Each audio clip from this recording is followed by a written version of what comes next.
Hello friends, कैसे हैं आप सभी। तो स्वागत है आपका आज की इस वीडियो में। आज हम एमपी सेट एग्ज़ाम 15 दिसंबर 2024 के लिए सोशोलॉजी की फर्स्ट यूनिट का रिवीजन करेंगे, जिसमें हम शास्त्रीय समाजशास्त्रीय परंपराओं का फर्स्ट चैप्टर कंप्लीट करेंगे। इसमें 3 थिंकर हैं, इमाइल दुर्खीम, मैक्स वेबर और कार्ल मार्क्स। फर्स्ट डे हम इमाइल दुर्खीम और मैक्स वेबर को पढ़ेंगे, कल हम पढ़ेंगे कार्ल मार्क्स को। तो इनके मैंने शॉर्ट नोट्स बनाए हैं और शॉर्ट नोट से आपका अच्छे से रिवीजन हो जाएगा। जल्दी से डिटेल्स भी पढ़ा सकती हूँ आपको, लेकिन डिटेल में बहुत ज़्यादा टाइम लगेगा आपको और याद भी नहीं रहेगा, जल्दी चीज़ें भूल जाओगे। इसलिए पेपर के लिए टाइम भी कम है, तो आप ये शॉर्ट नोट से पढ़ के यहीं याद कर लिया करो। तो हम इमाइल दुर्खीम का सिद्धांत, उनका समाजशास्त्रीय सिद्धांत, इनके बारे में पढ़ेंगे। सबसे पहले इमाइल दुर्खीम है तो समाजशास्त्र को अलग विषय के रूप में इन्होंने पहचान दिलाई थी। ठीक है, समाजशास्त्र को अलग विषय के रूप में किसने पहचान दिलाई? इमाइल दुर्खीम ने। उसके बाद इनका जन्म कहाँ हुआ था? तो 15 अप्रैल 1858 को फ्रांस में हुआ था, एक एपिनल शहर था वहाँ पे। वहीं से इन्होंने स्नातक की उपाधि की है। उसके बाद 1913 में समाजशास्त्र को एक विषय के रूप में किसने प्रतिस्थापित किया?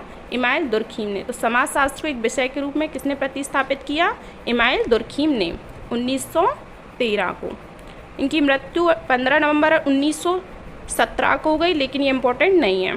ठीक है, फिर इनके विचार क्या थे समाजशास्त्र के लिए? उनके विचार क्या हैं? तो समस्त घटनाओं का कारण इन्होंने समाज को माना है। इनका कहना था कि हर घटना का कारण क्या है? समाज है, व्यक्ति नहीं है, समाज है। क्योंकि व्यक्ति की अपेक्षा समाज ज़्यादा प्रधानता में दी इन्होंने।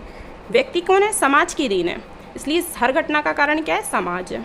ठीक है, फिर समाज प्रकार्यात्मक एक ही तंत्र है, मतलब प्रकार्यवाद के लिए वर्णित किया इन्होंने। इनका प्रकार्यवाद का सिद्धांत है, उसमें इन्होंने बताया कि समस्त संबंधित अवयवों को मिलाकर एक तंत्र बनता है। तो वो इनका सिद्धांत है एक ही तंत्र का, जिसमें व्यक्ति क्या है? समाज का अंग है, समाज से मिलकर बना हुआ है। इनकी दो रचनाएं हैं। इसमें प्रकार्यवाद को इन्होंने the division of labour in society में वर्णित किया है। इनकी 2 रचनाओं को हम बहुत अच्छे से याद करेंगे यहीं। तो the division of labour in society, इसमें इन्होंने प्रकार्यवाद को वर्णित किया है। दूसरी है the rules of sociological method. ठीक है, इसमें समाजशास्त्रीय सिद्धांत को वर्णित किया है। तो ये the rules of sociological method में दुर्खीम का समाजशास्त्रीय सिद्धांत है। ठीक है, उसके बाद इन्होंने समाजशास्त्रीय सिद्धांत में क्या बताया कि सामाजिक क्रियाओं को समझने का आधार क्या है? समाज है। सामाजिक क्रियाओं को समझने का आधार समाज है। समाजशास्त्र को समझना है तो सामाजिक घटनाओं, सामाजिक क्रियाओं, इनको समझना पड़ेगा। तो उसका आधार क्या होगा? समाज होगा। समाजशास्त्र तथ्यों का अध्ययन करता है। तो समाजशास्त्र में क्या है? समाज के तथ्यों का अध्ययन, सामाजिक तथ्यों का अध्ययन, वस्तुओं की तरह समझने पर बल दिया है इन्होंने समाजशास्त्र को। उसकी कुछ विशेषताएं दी हैं। जो सामाजिक तथ्यों की विशेषताएं क्या है? तो बाह्यपन है। बाह्यपन यानी मनुष्य के बाहर रहकर उसके विचारों को प्रभावित करती हैं। ये मतलब बाहरी घटनाएं चल रही हैं, उनसे समाज की जो बाहरी घटनाएं वो अंदर नहीं जा रही हैं, लेकिन उनसे व्यक्ति प्रभावित होता है। तो ये क्या है? समाजशास्त्र की विशेषता है। दूसरा क्या? आंतरिकता, मतलब व्यक्ति के अंदर नहीं है, लेकिन बाहरी घटनाओं से व्यक्ति प्रभावित हो रहा है। और आंतरिकता, व्यक्ति के अंदर भी समाज स्थापित है, तो वो आंतरिक रूप से समाज व्यक्ति को प्रभावित कर रहा है। फिर आती है सार्वभौमिकता। सार्वभौमिकता मतलब सभी को समाज समान रूप से प्रभावित करता है। ठीक है, फिर वस्तुनिष्ठता। वस्तुनिष्ठता मतलब बिना पूर्वाग्रह के तथ्यों का अध्ययन करना, मतलब पूर्वाग्रह के बिना तथ्यों का अध्ययन ही वस्तुनिष्ठता कहलाती है, किसी एक चीज़ पर दृढ़ होना। ठीक है, फिर दुर्खीम का आत्महत्या का सिद्धांत है। ये तो हो गई हमारी समाजशास्त्र की सामाजिक तथ्यों की विशेषताएं। उसके बाद उसका आत्महत्या का सिद्धांत आता है। दुर्खीम ने अपनी आत्महत्या के सिद्धांत में क्या बताया कि आत्महत्या का कारण क्या है? व्यक्तिगत घटना नहीं है, क्या है? सामाजिक घटना है, सामाजिक संरचना है, सामाजिक कारण है कि व्यक्ति आत्महत्या करता है। उसकी कोई व्यक्तिगत पर्सनल वो नहीं रहती है आत्महत्या करने की। उसका कारण क्या है? सामाजिक है, क्योंकि वो समूह के द्वारा प्रभावित होता है। और उसका निर्धारण, आत्महत्या का निर्धारण भी व्यक्ति स्वयं नहीं करता है, कहीं ना कहीं सामाजिक कारण, सामाजिक संरचना उसको प्रभावित करती है और उस पर बल देती है, इसलिए ही वो उसके लिए प्रेरित होता है। ठीक है।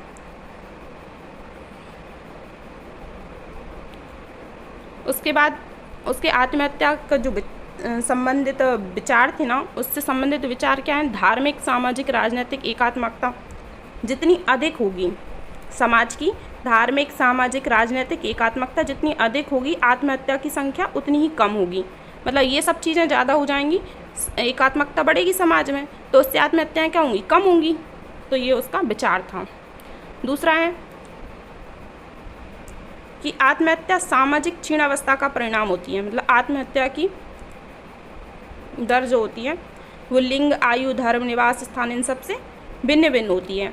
आत्महत्या का संबंध किससे होता है? व्यक्ति से नहीं होता है, समाज से संबंधित होती है। तो आत्महत्या का संबंध किससे होता है? व्यक्ति से नहीं होगा, किससे होगा? समाज से होगा। ठीक है। उसके बाद दुर्खीम का प्रकार्यवाद है। दुर्खीम का प्रकार्यवाद, तो सबसे पहले प्रकार्यवाद का प्रारंभ स्पेंसर ने किया था। स्पेंसर को प्रकार्यवाद का प्रारंभ करने का श्रेय जाता है, लेकिन वैज्ञानिक रूप से किसने प्रतिपादित किया? तो दुर्खीम ने प्रतिपादित किया। वैज्ञानिक रूप उसको दुर्खीम ने दिया था। काय का? प्रकार्यवाद के सिद्धांत का। ठीक है। समाजशास्त्र में विश्लेषण की विधि को ही प्रकार्यवाद का अर्थ माना जाता है। प्रकार्यवाद का अर्थ क्या है? समाजशास्त्र में विश्लेषण की विधि, किसी भी इकाई द्वारा उससे संबंधित व्यवस्था को बनाए रखने में दिया जाने वाला योगदान ही प्रकार्यवाद है। मतलब किसी भी इकाई द्वारा उससे संबंधित व्यवस्थाओं को बनाए रखने में दिया जाने वाला योगदान ही समाजशास्त्र का प्रकार्यवाद है।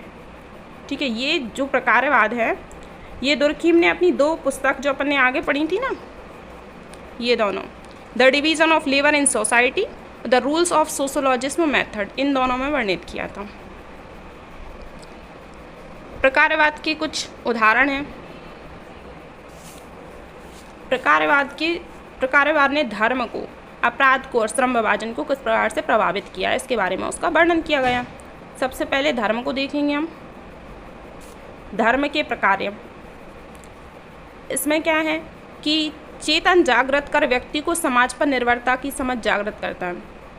धर्म क्या करता है? चेतना जागृत करता है व्यक्ति के अंतर्गत।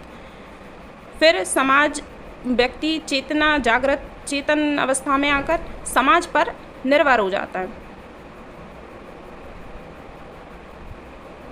दूसरा है क्या? अपराध। तो अपराध का कारण उन्होंने क्या माना है? समाज में विघटन हो रहा है, विकृतियाँ हो रही हैं या अलगाव हो रहा है, तो उसमें उसका कारण क्या माना है? अपराध का कारण क्या है? समाज है, समाज का विघटन है, विकृति है। उसके बाद श्रम विभाजन है। श्रम विभाजन का कारण क्या है? समाज है। समाज के कार्यों के आधार पर ही श्रम विभाजन होता है, क्योंकि कार्यों के आधार पर श्रम का विभाजन कर दिया, जिससे आपस में परस्पर निर्भरता बढ़ेगी। ठीक है। निर्भरता बढ़ेगी तो श्रम विभाजन बढ़ेगा। तो इन सब का कारण किसको माना है? समाज को। और समाज के ये प्रकारवाद के उदाहरण हैं कुछ। ठीक है। तो दुर्खीम का फिर समाजशास्त्रीय परंपराएं आती हैं। इनको हमें यहीं पर याद करना है, एक एक बार अच्छे से रिवीजन करना है, ताकि एक बार में ये आपको याद होता चला जाए। दुर्खीम का समाजशास्त्रीय परंपराएं का सिद्धांत है। तो समाजशास्त्रीय परंपराओं में उन्होंने क्या बोला है कि समाज की जो परंपराएं हैं उसमें आधुनिक समाज और पारंपरिक समाज में अंतर होता है। आधुनिक समाज, इसको दुर्खीम ने समाजशास्त्रीय सिद्धांत को the division of layer in society, जो उसकी बुक थी ना, उसमें परिभाषित किया है। उन्होंने आधुनिक समाज और पारंपरिक समाजों में अंतर बताया कि आधुनिक समाज क्या होता है, पारंपरिक समाज क्या होता है, उनमें क्या अंतर होता है। तो श्रम के विशेषीकरण पर आधारित होता है आधुनिक समाज। आधुनिक समाज क्या होता है? श्रम के विशेषीकरण पर आधारित होता है। और पारंपरिक समाज क्या होता है? जो विश्वास पर चलता है। पारंपरिक समाज क्या चलता है? विश्वासों पर चलता है। ठीक है। उसके बाद नियमों की व्यवस्था में अंतर पाया जाता है, इसलिए समाजशास्त्रीय परंपराएं मतलब परंपराओं से संबंधित है। समाज में जो परंपराएं हैं उनमें नियमों की जो व्यवस्था है, उनमें जो अंतर है, उसको ही समाजशास्त्रीय परंपराएं बोला है इसने, दुर्खीम ने। ठीक है। इतना हो गया क्लियर। अब हम इमाइल दुर्खीम की कुछ रचनाओं को देखेंगे। ये रचनाएं हैं इमाइल दुर्खीम की कुछ, तो इसमें से 2 हमने पहले ही याद कर ली थी। The division of labour in society 1893, दूसरी क्या है, रूल्स ऑफ सोशोलॉजिकल मेथड 1895, ये दोनों हम अभी याद करके आए थे। उसके बाद सुसाइड आत्महत्या का जो सिद्धांत है उससे याद हो जाएगी 1897 वाली। फिर है the elementary forms of religious life, तो ये इतनी इम्पोर्टेंट नहीं है, देख लेना बस इसको। फिर आती है एजुकेशन एंड सोसाइटी 1922, ये इम्पोर्टेंट है, इसको देख लेना, याद कर लेना। फिर है सोशियोलॉजी एंड फिलॉसफी 1924, ये याद करना है, ये इम्पोर्टेंट है। फिर आती है एजुकेशन मोरल 1925। फिर है सोशियोलिज्म 1928, तो इसमें से देख लेना है ऐसी जो याद हो जाए। बाकी ये 3-4 इम्पोर्टेंट हैं, इनको तो याद करना ही है, ये इम्पोर्टेंट नहीं है तो इसको मत करना, छोड़ देना, बाकी माइंड में रख लेना, अगर आ गई तो याद आ जाए। ठीक है, तो ये हमारा दुर्खीम हो गया, इमाइल दुर्खीम, उसकी रचनाएं हो गई, उसका समाजशास्त्री परंपराओं का सिद्धांत हो गया, प्रकार्यवाद का सिद्धांत हो गया, और हमारा आत्महत्या का सिद्धांत हो गया। तो ये याद रखना उसने कौन कौन से सिद्धांत दिए थे और क्या क्या बोला है, शॉर्ट में है।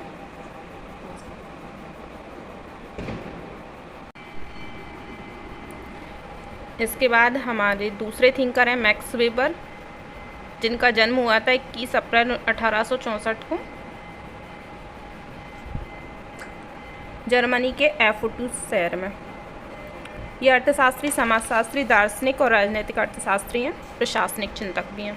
की मृत्यु हुई थी 1924 में, ये इम्पोर्टेंट नहीं है। इन्होंने समाजशास्त्र की एक परिभाषा दी है, समाजशास्त्र वह विज्ञान है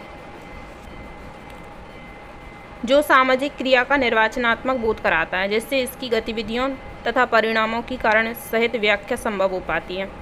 ठीक है, तो समाजशास्त्र वह विज्ञान है जो सामाजिक क्रियाओं का निर्वाचनात्मक बोध कराता है। बोध और अवबोधन करना होता है, तभी हमारी सामाजिक क्रियाओं और समाज के बारे में पता चलता है, इनकी गतिविधियों और परिणामों के बारे में व्याख्या होती है संभव। तो ये किसकी परिभाषा है, मैक्स वेबर की। मैक्स वेबर का समाजशास्त्रीय सिद्धांत है। फिर समाज का अध्ययन मूल्य से मुक्त नहीं हो सकता, मतलब मूल्य इम्पोर्टेंट है समाज में, मूल्य यानी वैल्यूज़, तो इनसे मुक्त समाज नहीं हो सकता, क्योंकि सामाजिक क्रियाओं को शारीरिक सभी करने के लिए मूल्यों की आवश्यकता होती है। सामाजिक क्रियाएं क्या हैं, तो सामाजिक क्रियाएं शारीरिक क्रियाओं से भिन्न हैं। समाज की क्रियाएं दो या दो से अधिक व्यक्ति को बीच में संबंधों को प्रदर्शित करती हैं, शारीरिक क्रियाएं शरीर की क्रियाओं को प्रदर्शित करती हैं। समाजशास्त्रीय सिद्धांत से संबंधित आदर्श विधि है। तो आदर्श विधि क्या है कि आदर्श प्रारूप एक विश्लेषणात्मक अवधारणा है जो एक मानसिक अवधारणा मतलब शोधन पर आधारित है। इसके द्वारा एक शोधकर्ता समाज में समान तथा असमान प्रवृत्ति की पहचान करता है। ठीक है, उसके 3 स्तरों का वर्णन किया गया है।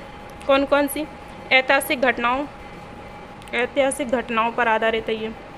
फिर क्या है कि ऐतिहासिक तथ्यों के अमूर्त तथ्यों का विश्लेषण होता है इनमें। फिर विवेकपूर्ण एवं तर्कसंगत विश्लेषण होता है। मतलब 3 स्तर बताए हैं किसके, आदर्श विधि के। समाजशास्त्रीय सिद्धांत मैक्स वेबर की 3 स्तर पर वर्णन किया गया ऐतिहासिक घटनाओं पर। तो जो ऐतिहासिक घटनाएं उनका वर्णन मिलता है, ऐतिहासिक तथ्यों के अमूर्त तत्वों का विश्लेषण मिलता है और विवेकपूर्ण एवं तर्कसंगत आधार पर इनका विवेचन मिलता है। फिर आता है समाजशास्त्रीय सिद्धांत से संबंधित पूंजीवाद। तो ये मैक्स वेबर का पूंजीवादी सिद्धांत है, जिसमें 4 सामाजिक क्रियाओं को बताया, जिसका आधार क्या बताया कि पूंजीपति समाज के सामान्य लक्ष्यों को आदर्श मानकर उनके आधार पर चलते हैं। तो ये 4 सामाजिक क्रियाएं बनाई हैं। कौन कौन सी, कि एक तो तार्किक क्रिया है। तार्किक क्रिया में क्या है, तर्क और विवेक पर आधारित होती है। तर्क करना है, विवेक बौद्धिकता का इस्तेमाल करना है, तो ये तार्किक क्रिया हो गई समाजशास्त्र में पूंजीवादी स्तर पर। फिर आता है मूल्यों पर आधारित है, तो व्यवहार में मूल्य इंपॉर्टेंट होते हैं, तो ये मूल्यों पर आधारित होगी। उसके बाद संवेगात्मक क्रियाएं होती हैं जो संवेगी संबंध जैसे रक्त संबंध, मित्रता, इन सब पर आधारित होती हैं। तो संवेगात्मक क्रियाएं संवेगी संबंधों पर आधारित होंगी। फिर उसके बाद आती हैं परंपरागत क्रियाएं, तो ये व्यवहार में परंपरा से जुड़ा होता है व्यवहार। तो ये हो गई हमारी सामाजिक क्रियाएं पूंजीवादी सामाजिक शास्त्रीय सिद्धांत की। उसके बाद मैक्स वेबर की कुछ रचनाएं हैं, इनको देखना है। The Protestant ethic and the spirit of capitalism 1905, ये हैं मैक्स वेबर की रचना। The religion of India 1916, the religion of China, ये इम्पोर्टेंट नहीं है। The theory of social and economic organization 1922, ये इम्पोर्टेंट है। The city 1922, the methodology of social science, इसको करना है। The general economic history, the rational and social foundation of music. तो ये कुछ रचनाएं हैं मैक्स वेबर की। इन रचनाओं को देख लेना अच्छे से, जो याद हो जाए, थोड़ा माइंड में बिठा लेना, आ जाए तो देख लेना। उसके बाद मैक्स वेबर का पद्धति शास्त्र है, जिसमें 2 घटनाओं को बताया है, एक तो प्राकृतिक घटना, एक सामाजिक क्रिया। इन दोनों में अंतर को बताया पद्धति शास्त्र में, मैक्स वेबर का पद्धति शास्त्र। इसमें प्राकृतिक घटनाएं क्या हैं? प्राकृतिक घटनाएं होती हैं जो प्रकृति द्वारा निर्धारित होती हैं। ये अर्थपूर्ण नहीं होती हैं क्योंकि इनका कोई अर्थ नहीं होता, लेकिन सामाजिक क्रियाएं जो भी घटित हो रहा है इनका कोई ना कोई अर्थ होगा। प्राकृतिक घटनाओं का कोई उद्देश्य नहीं होता है, मतलब पहले से कोई उद्देश्य नहीं होता, लेकिन सामाजिक क्रियाएं होते हैं, इनका उद्देश्य होता है। ये नियमों पर आधारित नहीं होती हैं प्राकृतिक घटनाएं, लेकिन सामाजिक क्रियाएं नियमों पर आधारित होती हैं। प्राकृतिक घटनाएं समय काल और के आधार पर परिवर्तित नहीं होती हैं, हमेशा एक सी चलती हैं, लेकिन सामाजिक क्रियाएं परिवर्तित होती रहती हैं। ठीक है। उसके बाद इसकी विशेषताएं हैं। समाजशास्त्र निर्वचनात्मक या अवबोधन का विज्ञान है। फिर सामाजिक घटनाओं के लिए कार्य कारण सिद्धांत प्रस्तुत किया है, तो ये इसकी विशेषता है। तुलनात्मक पद्धति अपनाने पर बल दिया है। ठीक है। फिर चयनात्मक प्रक्रिया है जो कि उचित है, अनुचित नहीं है। वस्तुनिष्ठता पाई जाती है इसमें और मूल्यांकनता नहीं पाई जाती है। ठीक है। फिर उसके बाद विशेषताएं हुई मैक्स वेबर का धर्मशास्त्र सिद्धांत है। इसमें अध्ययन, इसमें किस पर बल दिया गया? इन्होंने 6 धर्मों पर अध्ययन किया है, हिंदू, बौद्ध, इस्लाम, यहूदी, कन्फ्यूशियस और ईसाई। 6 धर्मों का अध्ययन करके मैक्स वेबर ने अपना धर्मशास्त्र का सिद्धांत दिया है। इसमें क्या है कि धार्मिक आधार पद्धति का तुलनात्मक अध्ययन किया है। धार्मिक पद्धति जो है, आचार पद्धति, उसका तुलनात्मक अध्ययन किया है दूसरे धर्मों से। उन्होंने आर्थिक सामाजिक संगठनों में संबंधों का विश्लेषण किया है। इसके बाद इसका निष्कर्ष क्या है कि धार्मिक आर्थिक घटनाएं परस्पर एक दूसरे पर निर्भर होती हैं। धार्मिक और आर्थिक घटनाएं एक दूसरे पर निर्भर होती हैं। आर्थिक घटना धर्म से निर्भर है और धर्म आर्थिकता पर निर्भर है। ये एक दूसरे को प्रभावित करती हैं, करेंगी जब निर्भर हैं। विवेचना क्या है? धार्मिक आर्थिक आधार पर नहीं होनी चाहिए इनकी विवेचना। और धार्मिक कारण कैसे होते हैं? परिवर्तनीय होते हैं। तो ये इसका धर्मशास्त्र का सिद्धांत हो गया। अगर आपको हमारी वीडियो पसंद आती है तो हमारे चैनल को लाइक, शेयर एंड सब्सक्राइब करें। Thank you for watching.